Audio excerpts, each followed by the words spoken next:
सुबह का सुहाना वक्त था। गांव की फिजा परिंदों की मीठी चहचहाहट और ठंडी हवा से महक रही थी। असलम अपने घर के आंगन में बैठा जमीन के कागज देख रहा था, जबकि उसकी बीवी ज़ैनब चाय बना रही थी। उनका बेटा अली भी वहीं मौजूद था। किसी को अंदाजा नहीं था कि आज उनकी जिंदगी का रुख हमेशा के लिए बदलने वाला है। सुनिए, अली के कॉलेज की फीस अगले महीने देनी है। कुछ सोचा आपने? फिक्र मत करो ज़ैनब, इस बार फसल बहुत अच्छी हुई है। मंडी में बेचकर अच्छे पैसे मिलेंगे। अली का शहर पढ़ने का ख्वाब जरूर पूरा होगा। अब्बा, अगर इस बार पैसे कम पड़े तो मैं गांव में ही पढ़ लूंगा।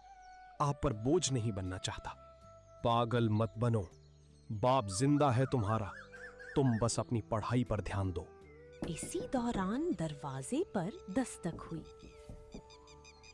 असलम ने दरवाजा खोला तो उसका बचपन का दोस्त साजिद कई सालों बाद उसके सामने खड़ा था।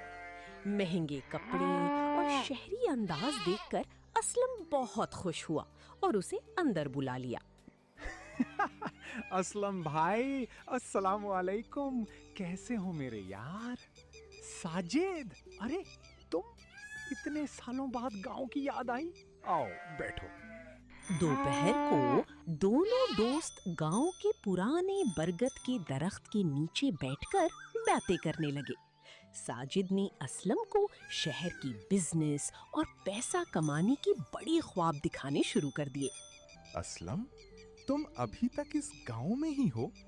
मेरे पास एक बिजनेस है जहां पैसे सिर्फ 6 महीने में डबल हो जाते हैं। लेकिन ये पैसे तो अली की पढ़ाई के लिए हैं। मुझ पर भरोसा करो, मैं तुम्हारा बुरा कभी नहीं चाहूंगा। ठीक है, मुझे तुम पर पूरा भरोसा है। उस रात असलम बहुत खुश था। उसे लग रहा था कि उसने अपने बेटे अली के मुस्तकबिल के लिए एक बहुत बड़ा फैसला किया है। मगर ज़ैनब के दिल में अजीब सी बेचैनी थी। उसे साजिद की बातों में सच कम और लालच ज्यादा महसूस हो रहा था। घर का माहौल खामोश था और दिए की हल्की रोशनी कमरे में फैली हुई थी। मुझे ये बात बिल्कुल ठीक नहीं लग रही। साजिद इतने सालों बाद आया और आते ही पैसों की बात करने लगा। तुम बेकार फिक्र कर रही हो। साजिद मेरा बचपन का दोस्त है। वक्त और लालच इंसान को बढ़ाल देते हैं। अली के पैसे किसी के हवाले मत कीजिए। मैंने उसे जुबान दे चुका हूँ। मुझे उस पर पूरा भरोसा है। अगली सुबह असलम ने फसल बीची और उसके बदले मिलने वाले पूरे 2 लाख रुपए एक कपड़े के थैले में रख लिए। वो सीधा गांव की बस स्टेशन पहुंच गया, जहां साजिद पहले से उसका इंतजार कर रहा था। असलम के चेहरे पर उम्मीद थी, जबकि साजिद की आंखों में पैसों की चमक साफ नजर आ रही थी। ये मेरी पूरी जिंदगी की कमाई है। इसमें अली का मुस्तकबिल भी है। तुमने मुझ पर भरोसा करके दोस्ती का हक अदा कर दिया। 6 महीने बाद तुम्हारी जिंदगी बदल चुकी होगी। खुदा तुम्हारा हामी और नसीर हो। अल्लाह हाफिज। बस धीरे धीरे स्टेशन से निकल गई। असलम काफी देर तक उस बस को देखता रहा। उसे यकीन था कि उसका फैसला सही है, लेकिन उसे क्या मालूम था कि उसी बस के साथ उसकी जिंदगी की सबसे बड़ी उम्मीद भी उससे दूर जा रही है। वक्त गुजरता गया। दिन हफ्तों में और हफ्ते महीनों में बदल गए। गांव में नई फसल की तैयारी शुरू हो चुकी थी, लेकिन असलम की नजरें हर रोज डाकिये और फोन की तरफ लगी रहती थीं। हर सुबह उसे उम्मीद होती कि शायद आज साजिद का फोन आ जाए। अली भी रोज बेचैनी से अपने अब्बा से एक ही सवाल करता था। कॉलेज में दाखिले का वक्त करीब आता जा रहा था और हर गुजरता दिन उनकी परेशानी को और बढ़ा रहा था। अब्बा, कॉलेज के एडमिशन अगले हफ्ते से शुरू हो रहे हैं। क्या साजिद चाचा का फोन आया? नहीं बेटा, शायद वो बिजनेस में मसरूफ होगा। मैंने कई मर्तबा फोन किया है, मगर उसका नंबर बैंड आ रहा है। मुझे उम्मीद है वो अपना वादा जरूर पूरा करेंगे। अली के कमरे से जाते ही ज़ैनब की आंखों में आंसू आ गए। वो बहुत देर से अपनी बात दिल में दबाकर बैठी थी। आखिर उसका सब्र टूट गया। मैंने पहले ही कहा था कि इतनी जल्दी किसी पर भरोसा मत कीजिए।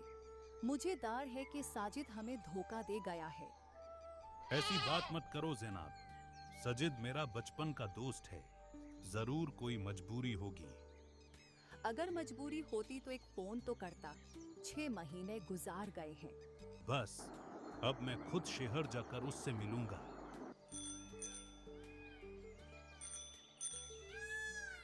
अगले ही दिन असलम सुबह जल्दी उठकर शहर के लिए रवाना हो गया।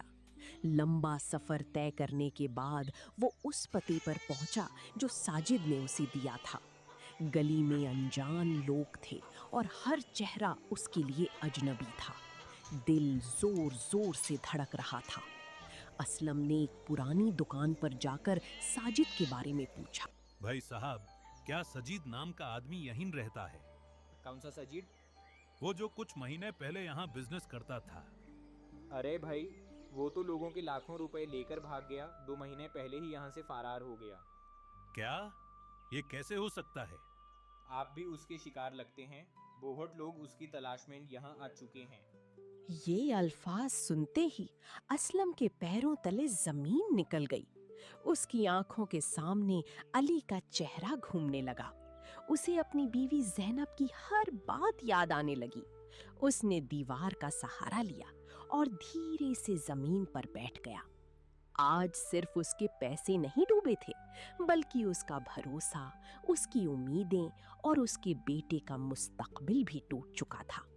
शहर से वापस आते वक्त असलम का सफर उसकी जिंदगी का सबसे लंबा सफर लग रहा था। बस की खिड़की से बाहर देखते हुए उसकी आंखों में आंसू थे। हर गुजरते हुए दरख्त के साथ उसे अपनी गलती और भी बड़ी महसूस हो रही थी। गांव पहुंचते ही उसने गहरी सांस ली और धीरे धीरे अपने घर की तरफ चल दिया। घर का दरवाजा खुला तो ज़ैनब और अली बेचैनी से उसका इंतजार कर रहे थे। दोनों ने असलम के उदास चेहरे को देखते ही समझ लिया कि कोई बुरी खबर है। अब साजिद चाचा मिले? क्या हुआ, कुछ तो बोलिए। वो हमें धोखा देकर भाग गया। ये कैसे हो सकता है? शहर वालों ने बताया कि वो बहुत से लोगों के पैसे लेकर फरार हो चुका है। मैंने आपको बहुत समझाया था। मुझसे बहुत बड़ी गलती हो गई। उस दिन के बाद घर का माहौल बिल्कुल बदल गया। अली ने शहर के कॉलेज का ख्वाब छोड़ दिया। घर के हालात इतने खराब हो गए कि उसे अपनी पढ़ाई रोककर गांव की एक छोटी सी दुकान पर नौकरी करनी पड़ी। रोज सुबह वो दुकान पर चला जाता और शाम को थका हुआ घर लौटता। असलम ये सब देखकर अंदर ही अंदर टूट रहा था। अब्बा, फिक्र मत कीजिए, मैं काम कर लूंगा। जब हालात बेहतर होंगे तब दोबारा पढ़ाई शुरू करूंगा। बेटा, तुम्हारी किताबों की जगह तुम्हारे हाथ में काम देखकर मेरा दिल रो देता है। आपने जो किया मेरी भलाई के लिए किया था। वक्त के साथ असलम की सेहत भी खराब होने लगी। वो अक्सर चारपाई पर लेटा रहता और एक ही बात सोचता रहता कि अगर उसने उस दिन ज़ैनब की बात मान ली होती तो शायद आज सब कुछ ठीक होता। हर दिन उसका पछतावा और गहरा होता जा रहा था। एक शाम जब सूरज ढल रहा था और गांव की गलियां खामोश हो रही थीं, तभी किसी ने असलम के घर का दरवाजा खटखटाया। अली बेटा, जरा देखना दरवाजे पर कौन है। जी अम्मी। जी, आप कौन हैं? क्या असलम घर पर हैं? जी हैं, लेकिन आप कौन? मेरा नाम सजीद है। साजिद चाचा। अली की आवाज सुनते ही असलम और ज़ैनब दोनों दरवाजे की तरफ देखने लगे। दरवाजे पर खड़ा शख्स पहले वाला साजिद नहीं था। ना उसके महंगे कपड़े थे, ना चेहरे पर फख्र और ना ही हाथ में महंगा मोबाइल। उसके कपड़े फटे हुए थे, चेहरा उदास था और आंखों में सिर्फ पछतावा नजर आ रहा था। साजिद धीरे धीरे असलम के पास आया। जैसी ही उसकी नजर असलम पर पड़ी, वो उसके कदमों में गिर गया और जोर जोर से रोने लगा। घर में गहरी खामोशी छा गई। असलम, मुझे माफ कर दो, मैं तुम्हारा गुनाहगार हूँ। उठो सजीद, ये तुम्हारा क्या हाल हो गया? ये सब मेरी लालच का नतीजा है। मैंने तुम्हारे और दूसरे लोगों के पैसे लेकर बिजनेस शुरू किया था। कुछ ही महीनों बाद फैक्ट्री में आग लग गई। मेरा सारा पैसा जाल गया, घर बिक गया, दुकान चली गई और मेरा बेटा बीमार हो गया। मेरे पास उसकी दवा के पैसे तक नहीं बचे। तब मुझे समझ आया कि मैंने कितना बड़ा गुनाह किया था। तुम्हारी एक गलती ने सिर्फ हमारा नहीं, हमारे बेटे का मुस्तकबिल भी छीन लिया। मुझे अपनी हर गलती का एहसास है। मैं रोज अल्लाह से माफी मांगता हूँ। अगर तुम मुझे माफ ना भी करो तो मैं कोई शिकवा नहीं करूंगा। असलम कुछ देर तक खामोश रहा। उसकी आंखों के सामने गुजरा हुआ हर लम्हा घूम गया। अली का अधूरा ख्वाब, ज़ैनब के आंसू और अपनी सालों की मेहनत उसे याद आने लगी। फिर उसने गहरी सांस ली और साजिद की तरफ देखा। सजीद, तुमने मेरा पैसा ही नहीं छीना था, तुमने मेरा भरोसा भी तोड़ा था। मैं जानता हूँ। मैं तुम्हें दिल से माफ करता हूँ, क्योंकि नफरत दिल का सुकून छीन लेती है। अल्लाह तुम्हें इसका अजर दे। लेकिन याद रखना, पैसा दोबारा कमाया जा सकता है, लेकिन टूटने वाला भरोसा कभी पहले जैसा नहीं होता। अबा, अल्लाह माफ करने वालों को पसंद करता है। उम्मीद है तुम्हारी जिंदगी का ये सबक किसी और को धोखा देने से हमेशा के लिए रोक देगा। मैं वादा करता हूँ कि अपनी बाकी जिंदगी ईमानदारी से गुजारूंगा और जितना हो सके लोगों का हक वापस करने की कोशिश करूंगा। साजिद आंसुओं के साथ वहां से चला गया। असलम ने आसमान की तरफ देखा और अल्लाह का शुक्र अदा किया कि उसने उसके दिल को नफरत से महफूज रखा। अली ने दोबारा मेहनत के साथ अपनी जिंदगी बनाने का फैसला किया और ज़ैनब ने घर वालों का हौसला कभी टूटने नहीं दिया।